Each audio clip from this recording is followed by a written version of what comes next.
I'm Madeline, 34, and until last year I thought I had the perfect life with my husband Nathan. 8 years of marriage, a dream job as an interior designer at a prestigious Manhattan firm, and in-laws who seemed to adore me.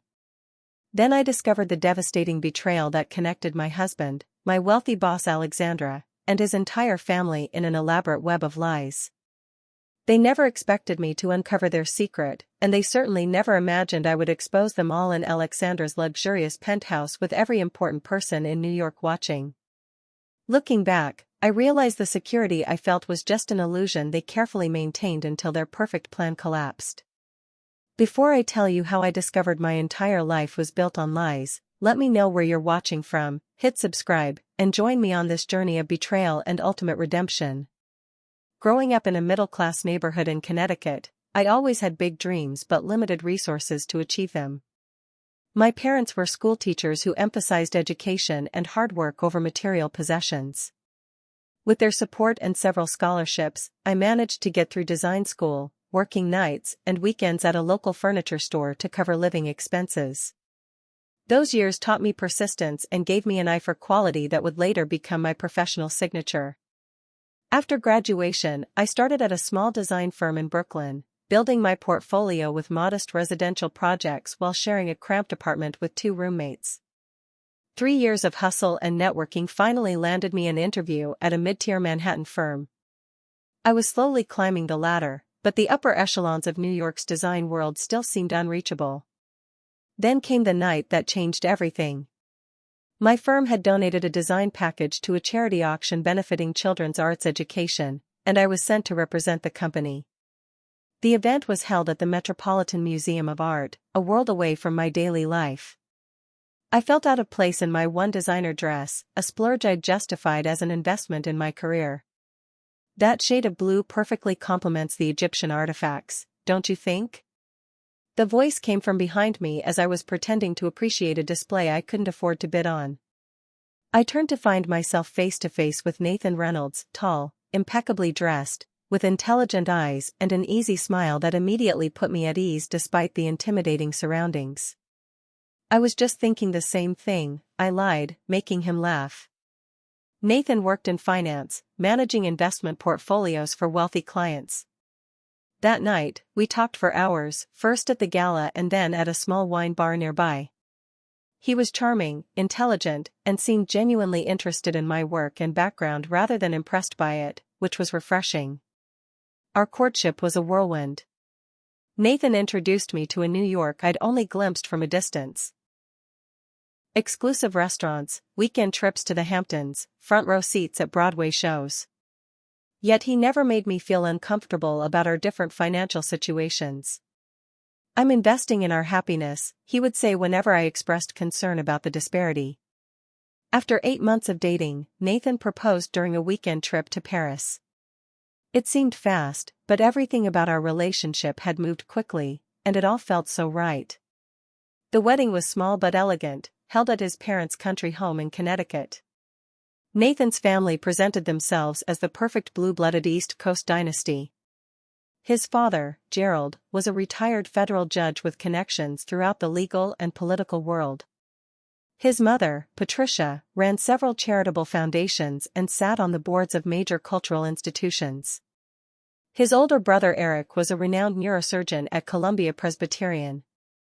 They were polished, well-connected, and initially seemed delighted to welcome me into their fold.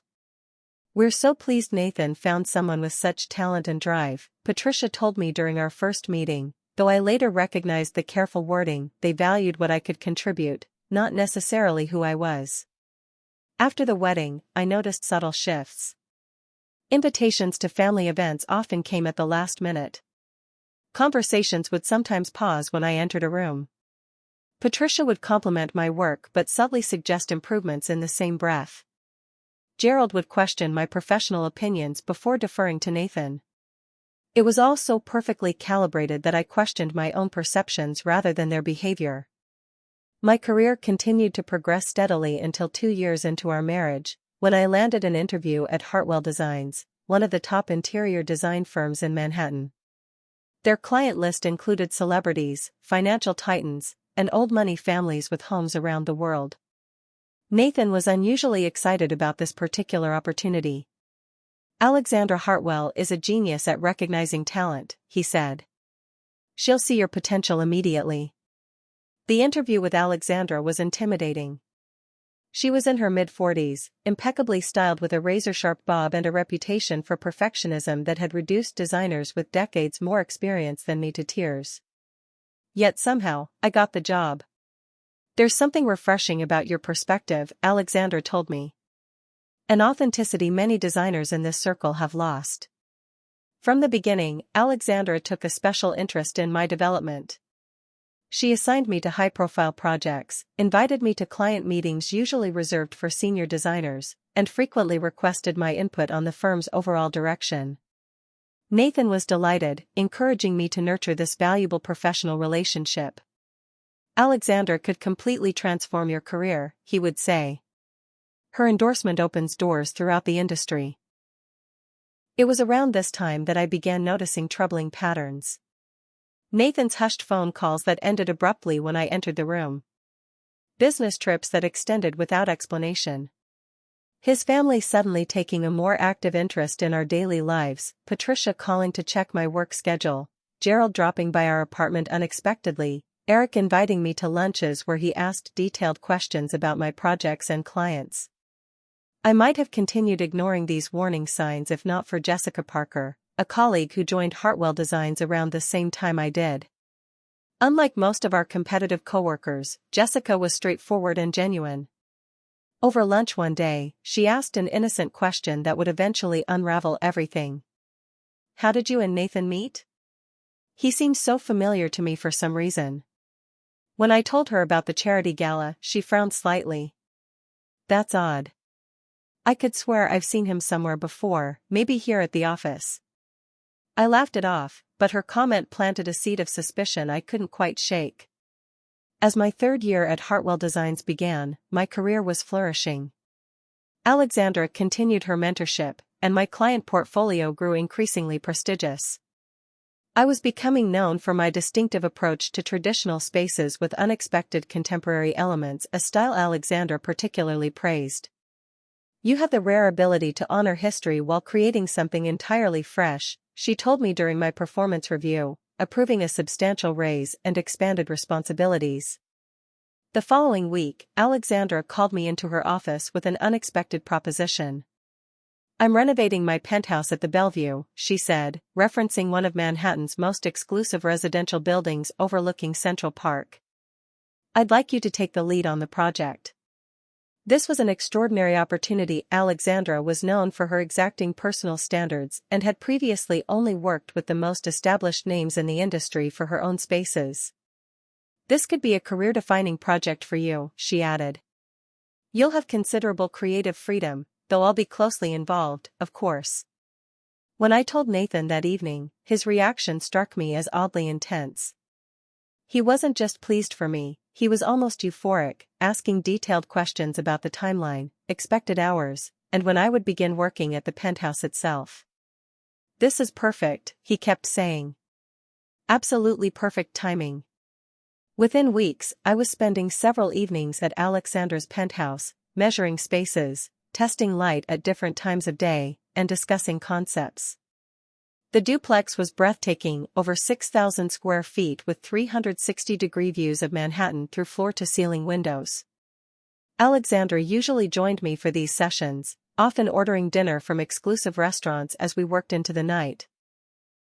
During one such evening, I excused myself to use the restroom and took a wrong turn in the massive apartment, accidentally entering what appeared to be the master bedroom. As I was backing out, something caught my eye: a man's watch on the nightstand. I shouldn't have looked closer, but something compelled me. It was a Patek Philippe, nearly identical to one Nathan had received from his parents on his 30th birthday. I mentioned nothing about the watch to Alexandra, but my mind kept returning to it. That same night, as if on cue, my mother-in-law Patricia called while I was still at the penthouse. "I was just checking if you'll be home late again," she said casually. "Nathan mentioned you're working on a special project." Her timing was uncanny. It wasn't the first time she had called precisely when I was with Alexandra. I brushed it off as coincidence, but a sense of unease persisted. A week later, I arrived early for Sunday dinner at Gerald and Patricia's townhouse and overheard a fragment of conversation between Nathan and his father in the study. "Important to keep things separate," Gerald was saying. "Your mother and I have always maintained that boundary." "I know, Dad," Nathan replied, sounding frustrated. "But it's getting complicated with Madeline at the penthouse so often." They abruptly changed the subject when they realized I was nearby. Throughout dinner, I caught significant glances between family members whenever the conversation drifted toward my work or Alexandra's penthouse project. The next day, as Jessica and I grabbed coffee before a client meeting, I mentioned the strange atmosphere at the family dinner. "Don't you think it's odd that your boss wants you in her home so often?" Jessica asked carefully. "And that your in-laws seem so interested in your schedule there?" "Alexandra mentors several designers," I defended, though doubt was growing. "Not like she mentors you," Jessica pointed out. "And have you noticed that Nathan never seems surprised or worried when you work late? Most spouses would complain at least occasionally." She was right. Nathan not only accepted my increasingly unpredictable hours, he actively encouraged them. "Alexandra's favor is invaluable," he would say. "These temporary sacrifices will benefit us for years." Over the following weeks, discrepancies multiplied. I discovered a credit card statement showing charges from an expensive restaurant on an evening when Nathan claimed to be working late. There were texts from Alexandra on days she'd supposedly been traveling. Most disturbing was finding cufflinks I didn't recognize in Nathan's drawer, platinum with distinctive blue lapis stones that perfectly matched a decorative box on Alexandra's coffee table. At another family dinner, Alexandra's name came up repeatedly in conversation, with references to events I hadn't realized she'd attended. "Alexandra's speech at the hospital fundraiser was quite moving," Patricia commented. "Were you there?" I asked innocently. An awkward silence fell before Gerald smoothly replied, "We support many of the same causes. New York's charitable circle is quite small at certain levels." When I asked Nathan later about his family's apparent familiarity with Alexandra, he became uncharacteristically defensive.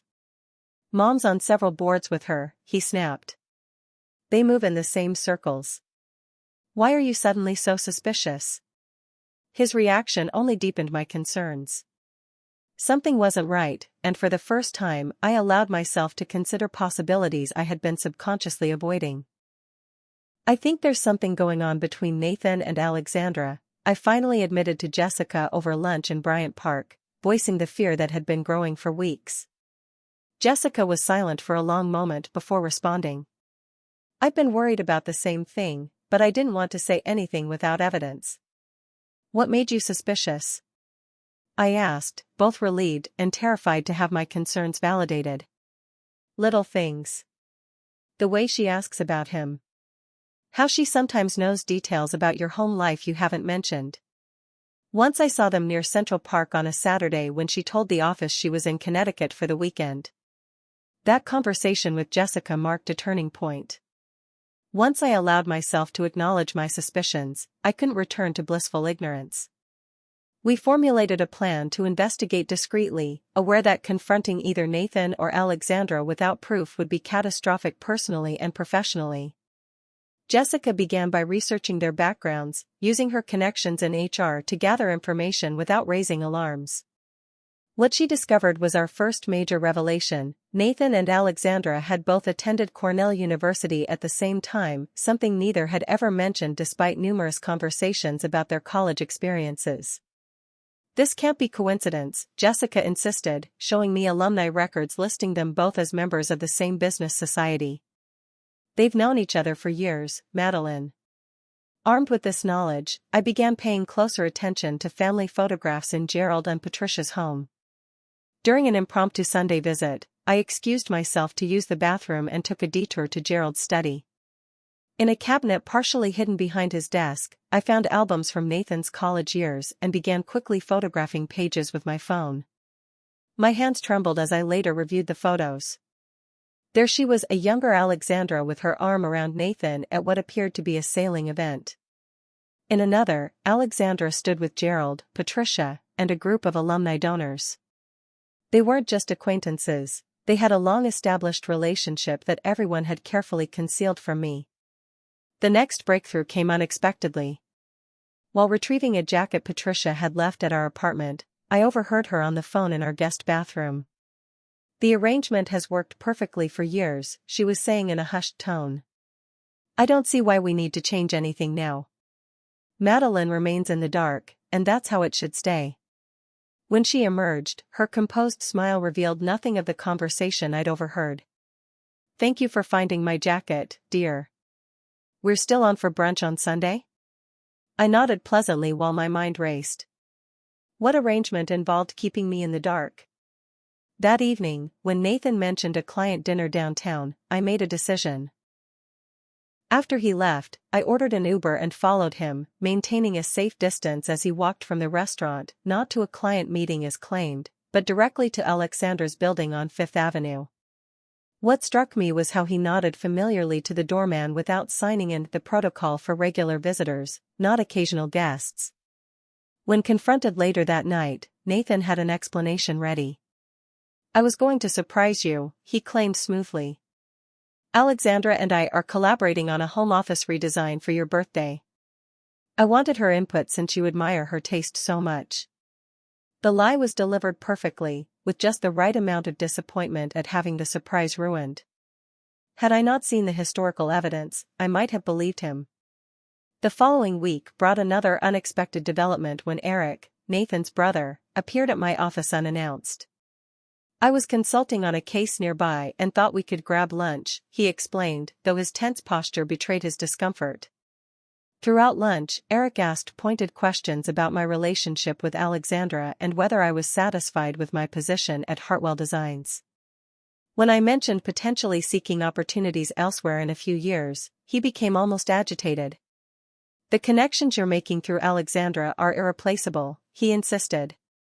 "You should commit to a long-term position there, regardless of other considerations." His vehemence was suspicious, particularly from someone who had previously shown little interest in my career trajectory. Meanwhile, Jessica had been quietly investigating financial connections between the parties involved. What she discovered shocked us both. Alexandra's family foundation had been providing substantial funding to the investment firm where Nathan worked, specifically to projects under his management. "These aren't small amounts," Jessica whispered, showing me the public records she'd uncovered. "We're talking millions over the past decade, long before you entered the picture." The final confirmation came when I borrowed Nathan's laptop one evening when mine was being repaired. He had supposedly deleted his browser history, but Jessica's boyfriend, a software engineer, had previously shown me how to recover deleted data. Among the recovered items were dozens of email exchanges between Nathan and Alexandra going back years, many containing intimate language and references to meetings at various hotels. The most damning evidence appeared in my own home the following day. While searching for a tie Nathan had requested I drop at the dry cleaner, I found a shoebox at the back of his closet containing a second phone. It was password protected, but I recognized the model as one Nathan had discarded the previous year when he upgraded. On a hunch, I tried our anniversary date, which didn't work, then Alexandra's birthday, which unlocked the device immediately. The contents left no room for doubt: hundreds of messages between them, explicit photos, and detailed conversations about their arrangement and the need to manage Madeline carefully. Most disturbing were text exchanges with Patricia about my work schedule and whereabouts. That same week, I tracked Nathan to a private club in Midtown where I witnessed him meeting not just with Alexandra, but with Gerald and Patricia as well. They sat in deep conversation, their body language indicating an intimate familiarity and shared purpose that excluded me entirely. When I attempted to discuss my growing concerns with Nathan, his gaslighting intensified. "You're being paranoid," he insisted. "This obsession with Alexandra is going to jeopardize your career. Perhaps you should speak to someone professional about these delusions." Gerald called the next day, his judicial voice measured and authoritative. "Nathan mentioned you've been making some accusations. I'd caution you against proceeding without irrefutable proof." Careers and reputations can be irreparably damaged by unfounded allegations. The warning was clear, as was the threat beneath it. Even Jessica faced consequences for her loyalty. She was suddenly reassigned to the firm's Chicago office, a lateral move presented as an opportunity but clearly designed to isolate me. "Don't give up," she told me before leaving. "Something isn't right about any of this." Before she departed, Jessica helped me locate a locked file cabinet in Nathan's home office. Inside, I discovered documents I'd never seen before, including a prenuptial agreement with my forged signature that heavily favored Nathan in case of divorce, particularly if the cause was false accusations of infidelity. The most revealing discovery was buried in an investment prospectus. Alexandra's family hadn't just known Nathan's family for years, they had been major investors in the Reynolds family businesses for generations. Our entire relationship existed within a complex web of financial and social connections that had been deliberately hidden from me. The walls of deception grew thinner as my investigation deepened. While working late at the Penthouse, I accidentally knocked over a book on Alexandra's shelf, dislodging a photograph that had been hidden inside. It showed Alexandra and Nathan sailing off the coast of Maine. They looked young, carefree, and unmistakably intimate. The date stamp on the back placed it 6 years before I had supposedly met Nathan at the charity gala. When I casually mentioned finding a sailing photo the next day, Alexandra didn't miss a beat. "Oh, that old thing. From a charity regatta years ago." So many of these events blur together after a while. Her explanation might have been plausible if not for the handwritten message on the back: "Forever my harbor in the storm. Love always, N." Patricia's sudden interest in my work schedule became more transparent when she invited me to lunch that week. Throughout our meal at an upscale restaurant near my office, she asked detailed questions about the Penthouse project timeline. Alexandra must be eager to have it completed. "Will you be working late there again this Thursday?" she inquired with practiced casualness. "Probably not," I lied. "We've moved to daytime consultations." A flicker of concern crossed her face before she recovered. "That's a shame. Evening light provides such a different perspective on design choices." That same afternoon, I approached Alexandra's assistant Ryan under the pretense of scheduling conflicts. "I need to confirm when Alexandra is expecting me on Thursday. Is it before or after her standing appointment?" Ryan checked the calendar. "She has her usual 4 o'clock with Nathan Reynolds, but she's free after 5:30. "Perfect," I replied, my heart pounding as he unwittingly confirmed what I'd suspected. "That works with my schedule too. Should I add you to that calendar slot?" Ryan asked. "I notice these Thursday meetings never make it to the official schedule." "No need," I assured him. "We like to keep these particular consultations flexible." The revelation of regular, off-the-books meetings provided new context for Nathan's predictable Thursday client dinners over the past year. That evening, while Nathan showered, I searched his suit jacket and found hotel receipts from the peninsula, all dated on Thursdays, all for the same suite, all charged to his secondary credit card I wasn't supposed to know about. The discovery of Nathan's secret phone had been damning, but what I found next shattered any remaining doubts. While Nathan attended a conference in Boston, I used the opportunity to thoroughly search our apartment. Behind a loose panel in his closet, I discovered a small safe I'd never seen before. The combination, Alexandra's birthday again, revealed a collection of intimate letters, additional hotel receipts, and jewelry receipts for items I'd never received. Most devastating was a small USB drive containing years of correspondence that detailed not just the affair but the calculated nature of my relationship with Nathan. In emails to Alexandra, he discussed their temporary separation as a career advancement strategy. "Gerald believes bringing a talented designer into the family will provide useful connections for the foundation's cultural initiatives," one email read. "Once she's established at Hartwell under your guidance, we can gradually integrate her without disrupting our arrangement." I hired a private investigator who specialized in financial fraud to look deeper into the connections between the Reynolds family and Alexandra. His findings confirmed my worst fears. Nathan and Alexandra had been engaged briefly before he suddenly broke it off around the same time he met me. Their families had maintained deep business ties for decades, with Alexandra's family funding several Reynolds ventures through discreet offshore accounts. The most painful discovery came from recorded conversations the investigator obtained legally through sources at events Nathan and his parents had attended. In one, Nathan and Gerald discussed how to handle my growing suspicions. "Madeline's becoming problematic," Nathan said. "She's asking too many questions about the Thursday meetings." "Remind her of the career opportunities Alexandra provides," Gerald replied. "That usually refocuses her attention. If necessary, Patricia can create another distraction with the charity committee."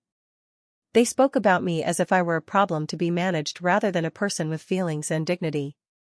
Their casual manipulation of my career ambitions and insecurities revealed a calculated approach to controlling me that made me physically ill. Jessica's sudden reassignment now made perfect sense. Phone records obtained by the investigator showed calls between Alexandra and the HR director immediately after Jessica and I had been seen having lunch together in the park. With Jessica gone, I felt increasingly isolated, but she continued to help remotely, sending information and providing emotional support during late-night calls. "They've built an elaborate house of cards," she told me. "One strong wind and the whole thing collapses." That wind began to blow when I confronted Eric after a medical charity event Nathan couldn't attend. I chose Eric because he had always seemed the most uncomfortable with the deception. Away from the family's influence and after several drinks, he finally cracked under my direct questioning. "It wasn't supposed to go this far," he admitted, looking miserable. Nathan and Alexandra were practically engaged since college. Their families had planned it for years. "Then why did he marry me?" I demanded. Eric couldn't meet my eyes. Alexandra refused to formalize the relationship. She wanted the connection without the commitment. Their families suggested Nathan find someone who could still be useful to their collective interests. Someone naive enough not to question their continued relationship, I finished for him. His silence was confirmation enough. My whole marriage was a business arrangement? My voice shook with rage and pain. "Not entirely," Eric tried weakly. "Nathan does care for you in his way. While maintaining a years-long affair with his family's knowledge and support." Eric didn't deny it. Instead, he revealed the family had been actively monitoring my movements. "Mom gets updates from the housekeeper about when you leave and return home. They've been careful to make sure you and Alexandra never crossed paths unexpectedly." The final piece of the puzzle fell into place when the investigator discovered documents showing Alexandra was not just connected to the Reynolds family business, she was their primary investor and held controlling interest in several of their most profitable ventures. My marriage wasn't just undermined by an affair, it was a strategic alliance in which I was an unwitting pawn. The weight of these discoveries left me reeling. My entire relationship with Nathan, the romantic meeting, the whirlwind courtship, the thoughtful proposal in Paris had been orchestrated as part of a business strategy. The man I had loved for 8 years had been living a double life with the full knowledge and support of his family and the complicity of my boss. I needed irrefutable evidence before confronting them, something that couldn't be explained away or dismissed. The private investigator I hired, Michael Donovan, had extensive experience with high-profile infidelity cases involving financial impropriety. These situations often involve complex networks of enablers, Michael explained during our first meeting at a nondescript coffee shop far from my usual haunts. The affair itself is usually just the surface of much deeper entanglements.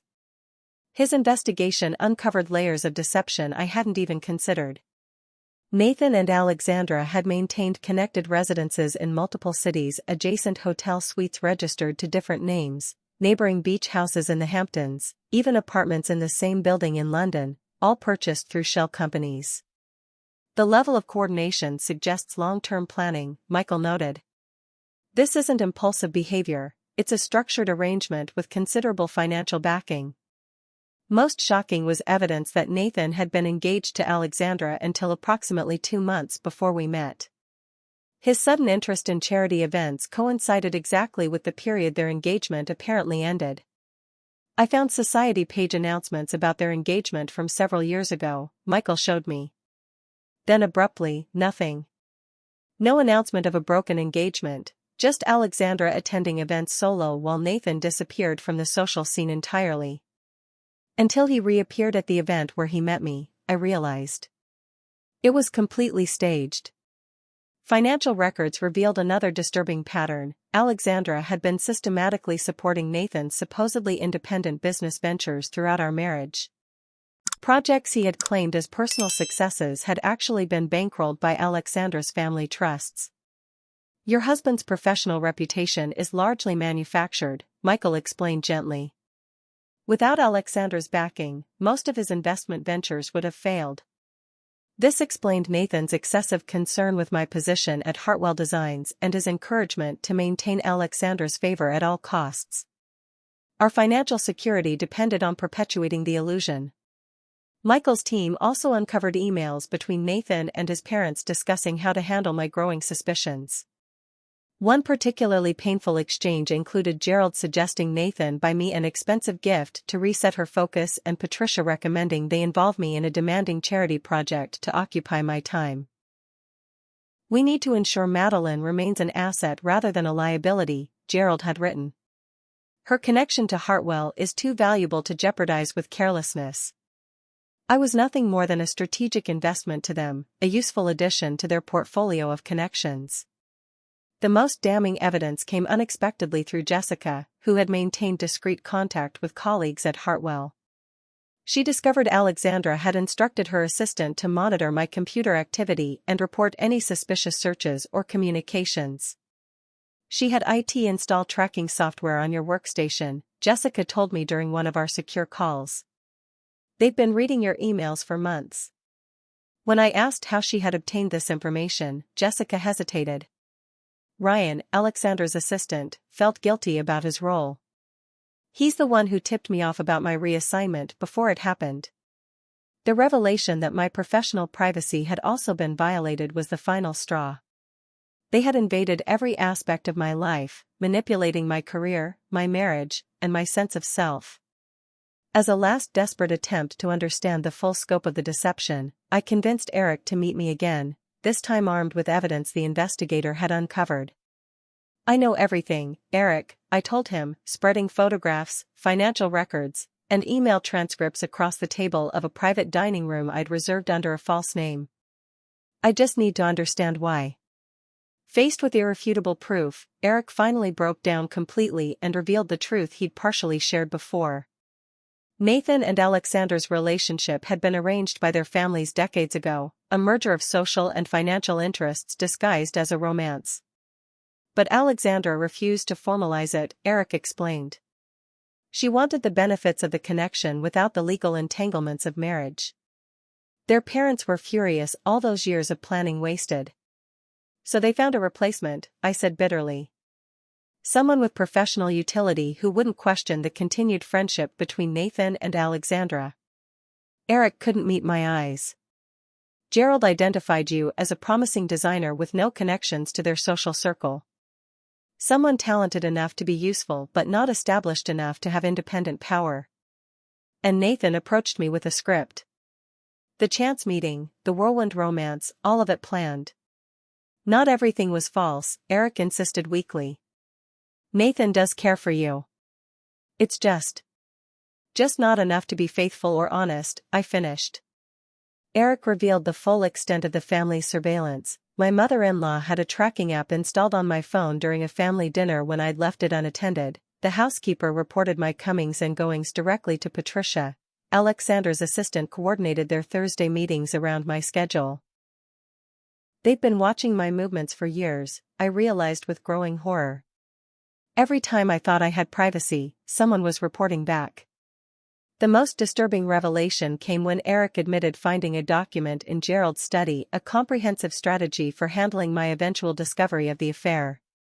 They have contingency plans for every scenario, he explained. Financial settlements with non-disclosure agreements, career opportunities far from New York, even a potential divorce narrative that paints you as unstable and professionally jealous of Alexandra.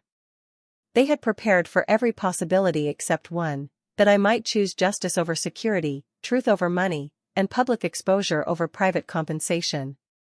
My final discovery came through Michael, who obtained a document showing Alexandra was not merely an investor in the Reynolds family business, she controlled the majority stake in their holding company through a complex web of offshore accounts and shell corporations. Your in-laws are essentially employees of Alexandra's family enterprise, he explained. Their social standing, their philanthropic work, even their homes are dependent on maintaining her favor. This explained the extraordinary lengths they had gone to preserve Nathan and Alexandra's relationship despite its unconventional nature. It wasn't just about love or lust, it was about maintaining a dynasty. Armed with comprehensive evidence and a clear understanding of the situation, I finally had what I needed to confront them. But I had no intention of doing it privately, where they could control the narrative and minimize the consequences. Alexandra is hosting a housewarming party at the Penthouse next month, I told Jessica during our final planning call. Everyone who matters in New York will be there. You're not thinking of confronting them all publicly? Jessica sounded alarmed. Not just confronting them, I replied with cold determination. Exposing them. They turned my life into a performance for their benefit. It's only fair they experience the final act with an audience. The night of Alexandra's penthouse housewarming arrived, an event that had been months in the planning and would showcase my design work to Manhattan's elite. The invitation list included prominent figures from finance, art, fashion, and media. It was intended as a triumph for all involved. Alexandra would cement her social position, my design work would receive unprecedented exposure, and the Reynolds family would benefit from both. What none of them knew was that I had been meticulously planning a very different kind of exposure. For weeks, I had coordinated with Jessica and the private investigator to compile and organize all the evidence into a devastating presentation. I had secretly installed a projector in the penthouse media area under the guise of preparing a design showcase. Key documents were printed and hidden throughout the apartment where I could easily access them. I arrived early, ostensibly to oversee last-minute arrangements. In reality, I needed time to steel myself for what would be the most difficult performance of my life. Everything looks exquisite, Alexandra said as she surveyed the space, dressed in a custom Valentino gown that probably cost more than my annual salary. You've truly outdone yourself, Madeline. Thank you, I replied with practiced calm. I wanted tonight to be memorable for everyone. Nathan arrived with his parents shortly before the other guests. He kissed me perfunctorily on the cheek, his eyes already scanning the room for Alexandra. The place looks amazing, he said absently. Alexandra must be thrilled. She is, I confirmed. Everyone will finally see what we've been working on all these Thursday afternoons and evenings. If he caught my emphasis on Thursday, he didn't show it. Gerald and Patricia circulated through the rapidly filling space, accepting compliments on their daughter-in-law's design talent as though they had personally cultivated it. By 9 o'clock, the penthouse was filled with over 100 of New York's most influential people, all exclaiming over the spectacular space and the views of Central Park illuminated at night. Alexandra moved through the crowd like royalty, accepting praise and introducing me as my talented designer and Nathan's wife, always in that order. As champagne flowed and conversations buzzed, I waited for the perfect moment. It came when Alexandra called for everyone's attention to formally thank me for my work on the penthouse. Madeline has created something truly extraordinary here, she announced to the assembled crowd. Her vision has transformed this space into exactly what I hoped it would be. I stepped forward with a gracious smile. Thank you, Alexandra. It's been an incredibly educational experience designing this space. I paused, making eye contact with Nathan, who looked pleased with the successful event. In fact, I continued, I'd like to share some of that process with everyone. I prepared a brief presentation showing the transformation of the penthouse from concept to completion. This was expected. Alexandra had approved a short visual display of before and after images to highlight the renovation achievements. What wasn't expected was what happened when I activated the remote control. Instead of design renderings, the massive screen displayed a photograph of Nathan and Alexandra embracing on a yacht, dated 3 years into my marriage. A collective gasp rippled through the room. This is the real foundation upon which this beautiful penthouse was designed, I said clearly, my voice carrying in the suddenly silent space. A foundation of deception, manipulation, and betrayal. Nathan lunged toward me, but Jessica, who had arrived precisely on schedule, blocked his path. Patricia stepped forward, her social smile firmly in place. Madeline is clearly unwell, she announced to the startled guests. The pressure of this project has been enormous. Perhaps we should continue this lovely evening without. I'm not unwell, Patricia, I interrupted, advancing to the next slide showing emails between Nathan and Alexandra. I'm just finally telling the truth. Your son and my boss have been having an affair for our entire marriage, with your knowledge and support. The crowd murmured as I continued through the evidence, financial documents showing Alexandra's control of the Reynolds family businesses, surveillance reports from the housekeeper to Patricia, emails discussing how to manage me. This penthouse wasn't just a design project, I explained, my voice steady despite my racing heart. It was being created as a love nest for my husband and my boss, funded by the company where I've dedicated years of my career. Gerald pushed through the crowd, his judicial authority radiating from every pore. This is preposterous. Madeline, I suggest you stop this display immediately. We can discuss appropriate compensation for your distress, privately. I looked at him directly. Are you offering to buy my silence, Gerald? Like you bought the silence of the hotel staff at the Peninsula for years?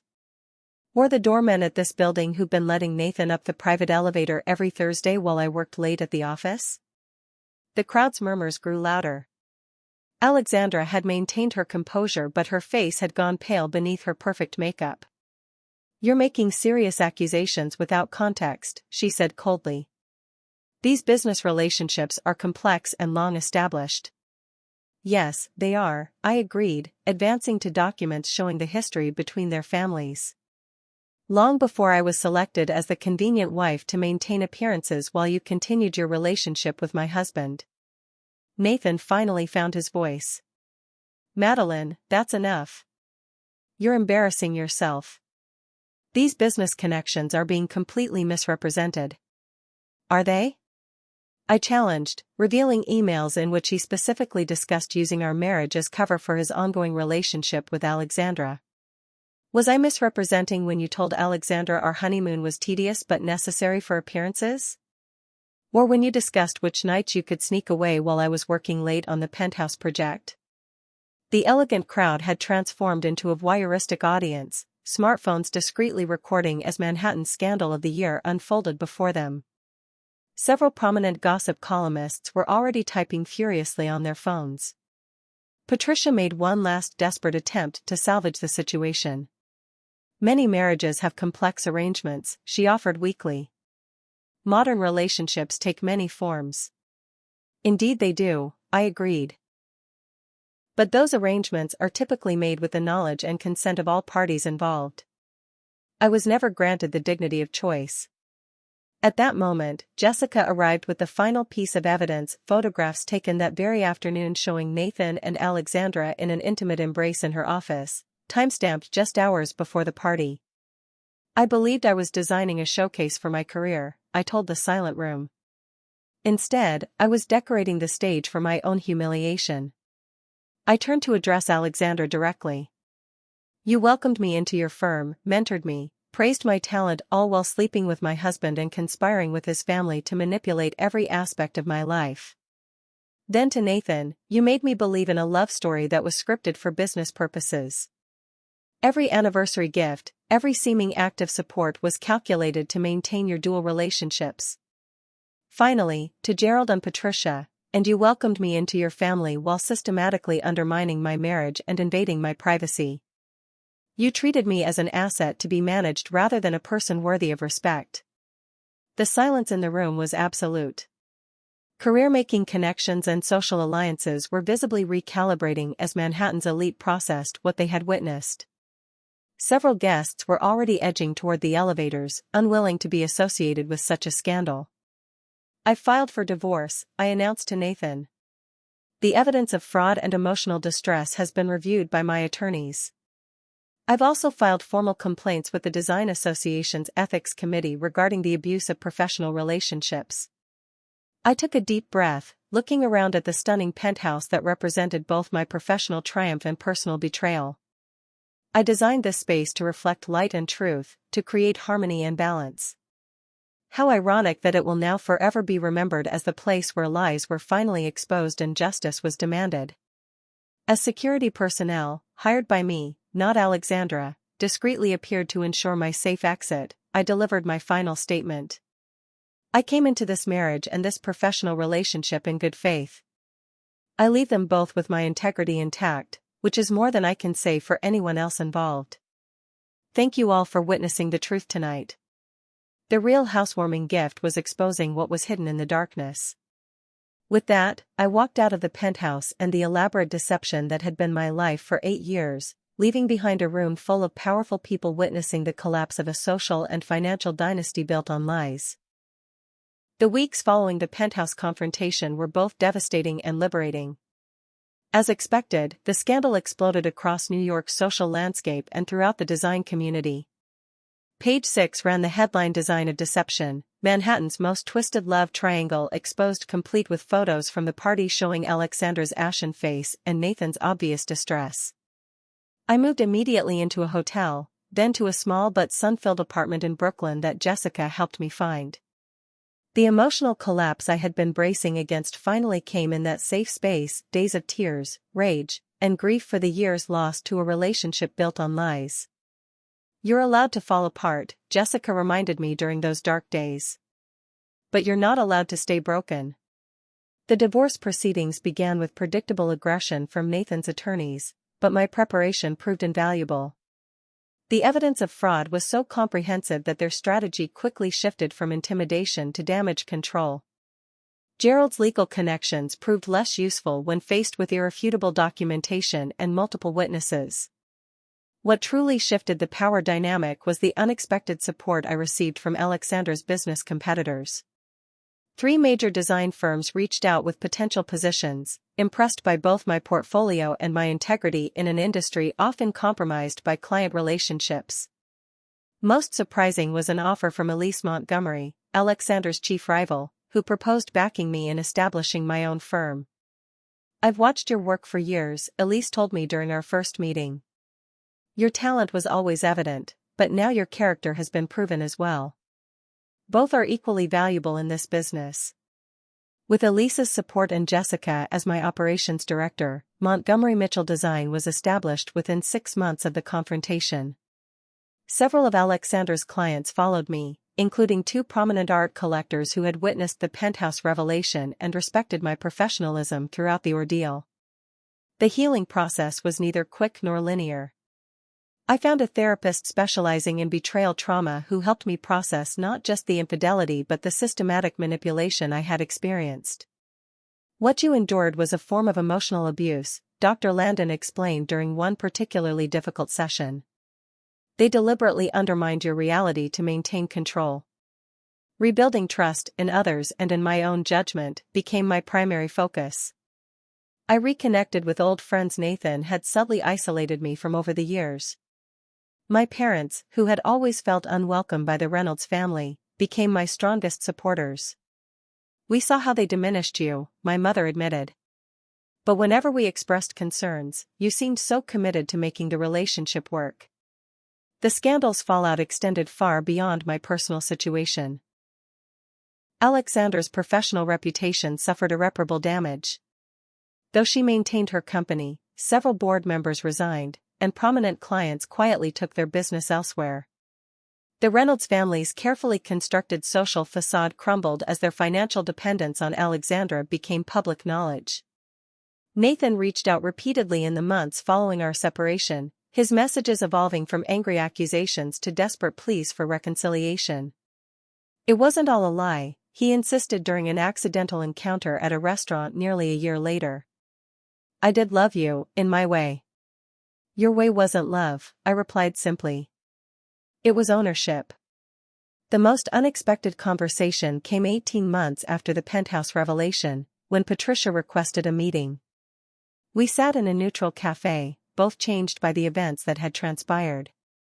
"I won't insult you with apologies," she said, her once immaculate appearance now subtly diminished. But I want you to know that I've come to respect what you did. It took remarkable courage.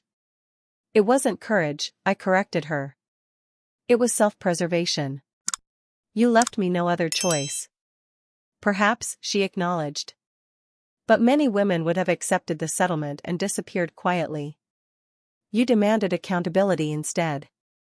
It wasn't forgiveness, but it was a recognition of truth that I hadn't expected from someone who had spent decades living comfortably with lies. The affair between Nathan and Alexandra didn't survive the public exposure. Without the excitement of secrecy and the convenience of my unknowing participation, their relationship collapsed within months. Nathan eventually relocated to London, while Alexandra retreated from active social life to focus on rebuilding her company's reputation. 2 years after that fateful night, Montgomery Mitchell design was featured in Architectural Digest for our renovation of a historic Brooklyn brownstone. The article made no mention of the scandal, focusing instead on the authentic approach to spaces that honors both history and inhabitants that had become our firm's signature. My personal healing remained an ongoing process, but I no longer defined myself by the betrayal I had experienced. I had rebuilt my career on a foundation of genuine relationships and transparent business practices. The lessons learned through pain had transformed into wisdom that guided both my professional and personal choices.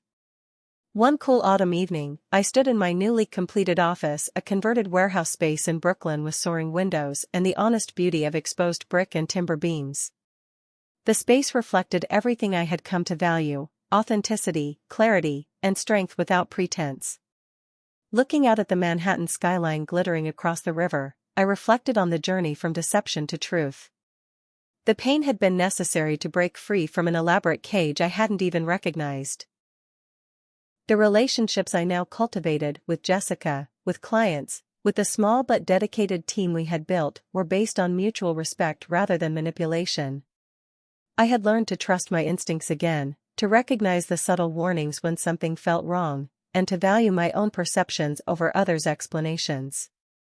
Most importantly, I had learned that starting over, while terrifying, can lead to building something far more beautiful and genuine than what was lost. The penthouse confrontation that had seemed like an ending had actually been a beginning, the first moment of a life reclaimed and redesigned according to my own truth. So what about you? Have you ever had to completely rebuild your life after discovering a betrayal? How did you find the strength to start over? If you've experienced something similar, share your story in the comments below. And if this journey of resilience and renewal resonated with you, please hit that like button, subscribe to hear more stories of transformation, and share with someone who might need to be reminded of their own strength today. Thank you for joining me on this journey from deception to authentic living. I'm grateful for each of you who listened with an open heart.